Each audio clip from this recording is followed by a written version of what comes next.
Afternoon, everybody. Now, in discussing the things happened before the American Revolution, I want to shed a little bit of light on what was the position of the British government, of the British people.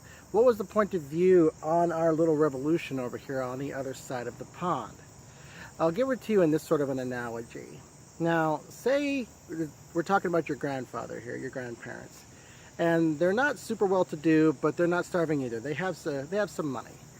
And someone came to them and said, we want to start this business venture.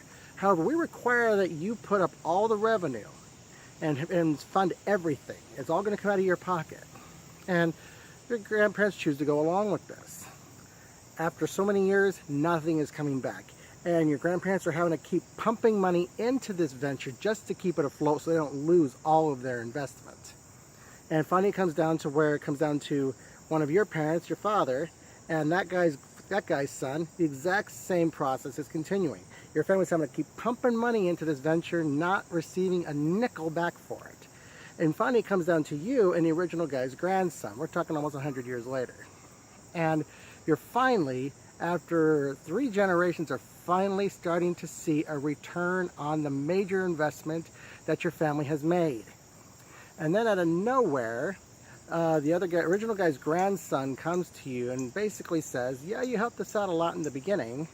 You put up a lot of money, you helped us out, we appreciate it, but now we're going to part ways and we're not going to give you a nickel for everything that you've invested. What would your response be?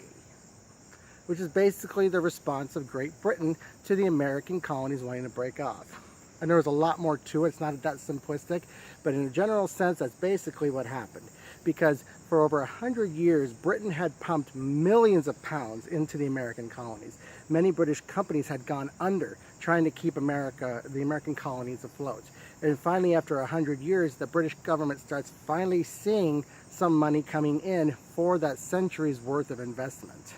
And many of the taxes that were put on the American colonists were very similar to the ones that were being put on to the people at home. So the British government really wasn't asking any more of the American people.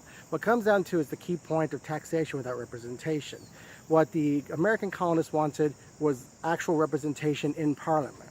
But what the British said, you don't have actual representation, you have virtual representation, where someone's making a decision for the whole group, for the whole empire, you included.